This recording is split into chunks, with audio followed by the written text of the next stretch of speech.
હે guys, welcome back to another video. હું રોનક ચૌહાણ તમારા દરેકનું સ્વાગત કરું છું આપણી ચેનલ રોનક ચૌહાણ એકેડમી ઉપર. અને આ ચેનલ ઉપર તમે શીખશો ધોરણ 10 ગણિતની અંદર રહેલા ચેપ્ટર નંબર 1 થી 14, જેની અંદર આપણે શીખી રહ્યા હતા 13મા નંબરનું ચેપ્ટર આંકડાશાસ્ત્ર. એની અંદર આજે આપણી પાસે ત્રીજા નંબરનો વિડીયો, અને આજના વિડીયોનો આપણો ટોપિક રહેવાનો છે બહુલક. એક જ વિડીયોની અંદર તમને શીખવાડી દઈશ કોઈ બી આપેલી માહિતી હોય એનો બહુલક કેવી રીતના શોધવું. ઓકે, 2 અથવા તો 3 માર્ક્સ માટે મોસ્ટ ઇમ્પોર્ટન્ટ દાખલો છે, વારંવાર એક્ઝામમાં પૂછાતો હોય છે. હું તમને એક જ દાખલા દ્વારા સમજાવી દઈશ કોઈ બી માહિતી આપેલી હોય એનો બહુલક કેવી રીતના શોધવો. ઓકે, સો બસ સ્ટાર્ટ થઈ જાઓ. નોટ પેન લઈને બેસવું હોય તો નોટ પેન લઈને બેસી જાઓ, અથવા તો શાંતિથી ધ્યાનથી વિડીયોને જોશો તો બી તમને એનો આઈડિયા આવી જશે. સ્ટાર્ટ કરીએ ગણવાની. પહેલા તો જો બહુલક શોધવો છે તો બહુલકનું સૂત્ર યાદ હોવું જોઈએ. સૂત્રની અંદર રહેલી કિંમતોની માહિતી યાદ હોવી જોઈએ, જે લેક્ચર નંબર 1 માં આપણે ઓલરેડી શીખ્યા હતા. ફરી એક વખત એના ઉપરથી રિવાઇઝ કરી દઈએ. તો પહેલા નંબરની અંદર બહુલકને દર્શાવાય z તરીકે. એનું આપણી પાસે સૂત્ર છે l પ્લસ f1 - f0 ભાગ્યા 2f1 - f0 - f2 ગુણ્યા h. રેડી? મેં તમને એ બી કીધું હતું કે બહુલક શોધવાનો આવે એટલે ખુશ થઈ જવાનું, કારણ કે એની અંદર આપણે કોઈ જ પ્રકારનો કોષ્ટક બનાવવાનું આવશે નહીં. જે બે વસ્તુ આપી હોય એને જોવાની અને ખાલી દાખલો ગણવાનો, કોષ્ટક બનાવવાનું નહીં. પહેલા નંબરની અંદર બહુલક શોધવાનું હોય ને એટલે બહુલક વર્ગ નક્કી કરવો પડે. બહુલક વર્ગ કેવી રીતના મળે? તો આપણને અહીંયા આવૃત્તિઓ આપેલી હોય, તો જે આવૃત્તિઓ આપેલી હોય ને એની અંદરથી સૌથી મહત્તમ મોટામાં મોટી આવૃત્તિ કઈ? તો કે અહીંયાથી તો સૌથી મોટામાં મોટી 8 આપેલી છે. તો 8 વાળો જે વર્ગ રહ્યો ને એ આપણું કહેવાશે બહુલક વર્ગ. તો પહેલી જ લાઈન આપેલ માહિતીનો બહુલક વર્ગ આ રહ્યો છે. અહીંયા આગળ કયો મળશે? તો કે 3 થી 5. ઓકે, એની અંદરથી આ 3 જે રહ્યો એને આપણે અધઃસીમા કહીએ, 5 ને આપણે કહીએ ઉર્ધ્વસીમા. એલ મતલબ શું? તો કે બહુલક વર્ગની અધઃસીમા. તો અહીંયાથી એલ ની કિંમત આપણને 3 મળી જશે. રેડી? અહીંયા આગળ બધી વસ્તુ લખીશું, પહેલા એને સમજી લઈએ, સમજ્યા પછી ગણતરી કરવામાં સરળતા પડશે. f1 કહેવાશે આપણી આવૃત્તિ. કઈ આવૃત્તિ? તો કે જે મહત્તમ આવૃત્તિ હોય, મહત્તમ આવૃત્તિ કે જેને આપણે 8 કીધું તો એ કહેવાશે f1. અથવા તો બીજી વસ્તુ પણ કહી શકાય, બીજી રીતે પણ, લાઈક બહુલક વર્ગ વાળી આવૃત્તિ. બહુલક વર્ગ આવ્યો તો એની આવૃત્તિ 8. આપણે બહુલક વર્ગ કેવી રીતના નક્કી કર્યો? તો કે મહત્તમ આવૃત્તિ વાળો વર્ગ. તો એ મહત્તમ આવૃત્તિને જ આપણે શું કહીશું? f1 કહીશું. તો આરો થઈ જશે આપણો f1. f0 શું? તો કે f1 ના આગળના વર્ગની આવૃત્તિ. અને f2 મતલબ શું? તો કે f1 ના પાછળના વર્ગની આવૃત્તિ. 1 ના પહેલા 0 આવે અને 1 ના પછી 2 આવે. સો 1 ના પહેલા 0, 1 ના પછી 2.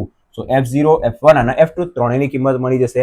રેડી? અને એના પછી આપણને જોઈશે h. h મતલબ વર્ગ લંબાઈ, વર્ગ અંતરાલ. જે આપણને વર્ગ આપેલો રહ્યો 1 થી 3, બધા વચ્ચે ડિફરન્સ કેટલાનો? 3 માંથી 1 ના બાદ કરીએ તો મળે 2. જેનું સૂત્ર છે આપણી પાસે ઉર્ધ્વસીમા માઇનસ અધઃસીમા. અને સિમ્પલ શબ્દોમાં સમજવું હોય તો પાછળનામાંથી આગળના બાદ કરી દઈએ તો આપણને શું મળી જાય? વર્ગ લંબાઈ h મળી જાય. રેડી? બધી જ વસ્તુ આપણે શોધી દીધી. હવે દાખલો ગણવાની શરૂઆત કરીએ. સ્ટેપ બાય સ્ટેપ સમજીએ કેવી રીતના પહેલું સ્ટેપ લખવું, બીજું સ્ટેપ લખવું, સૂત્ર લખવું, જવાબ લાવવો. ઓકે,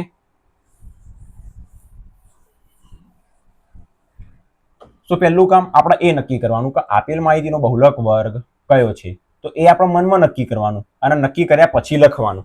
અહીંયા સુધી તો આપણી રકમ જ રહેશે. અહીંયા સુધી આપણી રકમ. આપણો આન્સર અહીંયાથી જ સ્ટાર્ટ થશે. આન્સરની શરૂઆત કરીએ.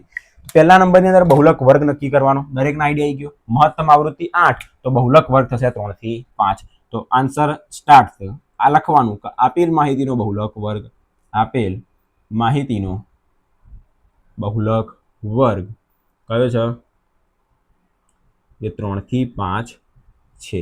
રેડી? શરૂઆત જ કરવાની બહુલક વર્ગની લાઈનથી. જો બહુલક વર્ગ મળી જાય તો સૂત્રની અંદર કિંમતો મૂકવા માટે કિંમતો શોધી દેવાની. તો હવે અહીં આપણને બધી કિંમતો આપેલી છે.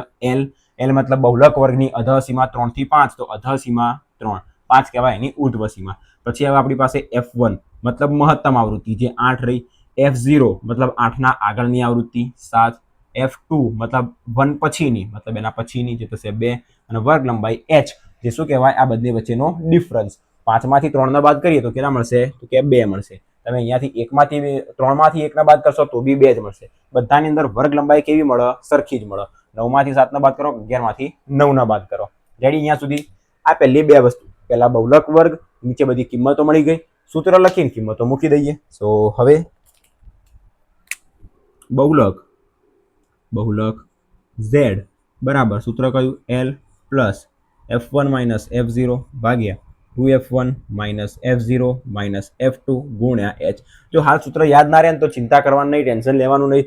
જેમ જેમ 2, 3, 4 દાખલા તમે તમારી જાતે પ્રેક્ટિસ કરતા જશો અને સોલ્વ કરતા જશો ને એટલે ઓટોમેટિક સૂત્ર લખતા જશો. જેમ જેમ સૂત્ર લખશો ને એટલે મોઢે તમને 4, 5 દાખલા સોલ્વ કરશો ને એટલે મોઢે યાદ રહી જશે. ઓકે, તો ચિંતા હાલ નહીં કરવાની.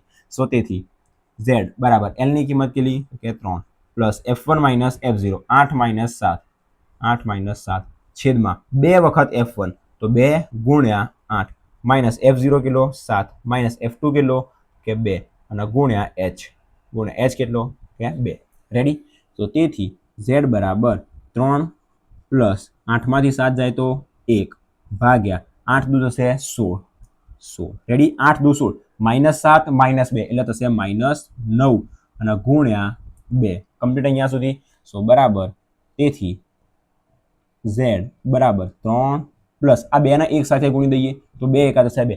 જો આની અંદર એક વસ્તુ યાદ રાખવાની, 16 માંથી 9 ના બાદ કરીશું ને તો આપણને કેટલા મળશે? 7 મળશે. તો છેદમાં 7 મળે ઉપર 2 હોય તો 2 અને 7 ના કોઈ છેદ ના ઉડે. જો છેદ ઉડવા જેવું લાગતું હોય ને તો 2 ના છેક સુધી એમને રાખીને છેદ ઉડાડી દેવાના. પણ અહીંયા લાગતું નથી છેદ ઉડે, કારણ કે 7 અને 2 ના કોઈ છેદ ના ઉડે તો 2 ને સીધા અંદર ગુણી દેવાના. તો 2 એકા થશે 2 અને નીચે આ બંનેની બાદબાકી કેટલી મળશે? 7. ઓકે, નીચે સુધી દેખાઈ રહ્યું છે? 7 સુધી રેડી છે. સો આપણને z બરાબર શું મળી ગયું? 3 પ્લસ 2 ભાગ્યા 7. હવે અહીંયા બે વસ્તુ કરી શકાય. આપણને શું મળ્યું? z બરાબર 3 પ્લસ 2 ભાગ્યા 7. બે વસ્તુ કઈ કરી શકાય? ડાયરેક્ટલી 2 ભાગ્યા 7 કરી દઈએ ને તો આપણને એની કોઈ કિંમત મળી જાય. તો સીધી જ 3 પ્લસ એ જે પોઈન્ટ વાળી કિંમત હોય એનો સરવાળો કરી આપણને બહુલક મળી જાય. અને બીજી વસ્તુ શું? તો કે આનો આપણે લસા લઈ શકાય. લાઈક 7 તરી થશે 21 પ્લસ 2 ભાગ્યા 7. 21 ને 2 થશે 23 ભાગ્યા 7. હવે આપણે 23 ભાગ્યા 7 કરીએ તો આપણને ડાયરેક્ટ જવાબ મળી જાય. તો આપણને જે રીત યોગ્ય લાગે એવું કરી શકાય. આ બંનેનો ભાગાકાર અને એનો આને સાથે સરવાળો કરી દેવાનો. કાં તો અહીંયા લસા લેવાનો પહેલા અને લસા લીધા પછી જે જવાબ મળે એનો ભાગાકાર કરવાનો. ઓકે, હું તમને બંને રીત સમજાવી દઉં. ઓકે, પહેલા અહીંયા આગળ સમજીએ. તેથી z બરાબર 2 ભાગ્યા 7 કરીએ. ઓકે, ભાગાકાર બધા જ દાખલામાં આવશે તો આગળના લેક્ચરની અંદર ભાગાકાર શીખી લો, કારણ કે પાછળ ઉદાહરણના અને સ્વાધ્યાયના દાખલા આપણે પ્રેક્ટિસ માટે સોલ્વ કરીશું. તો એની અંદર સરવાળા બાદબાકી ગુણાકાર ભાગાકાર તમને યાદ હોવા જોઈએ. તો 2 ભાગ્યા 7 કરીએ. 2 ભાગ્યા 7. જો પહેલા તો કોઈ મેળ ના પડે તો અહીંયા 0 લાવીશું એટલે ઉપર પોઈન્ટ મૂકી દેવાનું. 7 દુ થશે 14, નીચે મળશે 6. 0 લાવીએ તો 7 6 42 70 70 49 7 8 56. કેટલા મળશે? અહીંયા આગળ આપણને 4. 0 લાવીએ તો 7 ચોક 28, 7 ચોક 28, 7 પંચા 35, 7 પંચા 35, નીચે મળશે 5. ઉપર પોઈન્ટ પછી 3 કિંમત મળી જાય ને એટલે બસ બેસી જવાનું શાંતિથી. જો આ 3 કિંમતની અંદરથી આ જે ત્રીજા નંબરનો આંકડો રહ્યો ને એ 5 કે 5 કરતા મોટો હોય ને તો એનો આગળનો આંકડો જે રહ્યો ને એ 1 વધી જાય. એને આપણે પોઈન્ટ 285 લખી શકાય, રાઈટ વસ્તુ છે. કાં તો પોઈન્ટ 29 લખી શકાય. ઓકે, આપણી જે મરજી હોય એ લખી શકાય. આ દાખલાની અંદર જો તમે જવાબ ચેક કરશો તો 3.29 પણ ચાલે અથવા તો 3.285 પણ ચાલે. ઓકે, બંનેમાંથી પોઈન્ટની અંદર આગળ પાછળ આ ચેપ્ટરની અંદર થોડુંક રહેશે.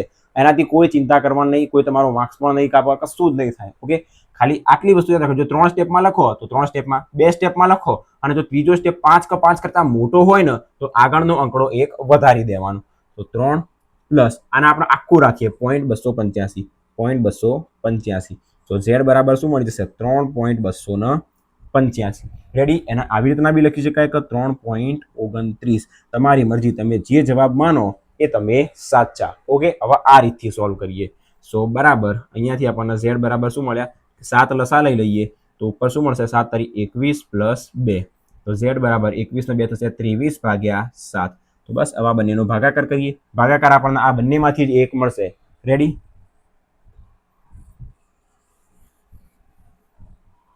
તો 23 ભાગ્યા 7, 7 તરી 21, અહીંયા મળશે 2. તો અહીંયા પોઈન્ટ મૂકીએ તો 0 આવશે.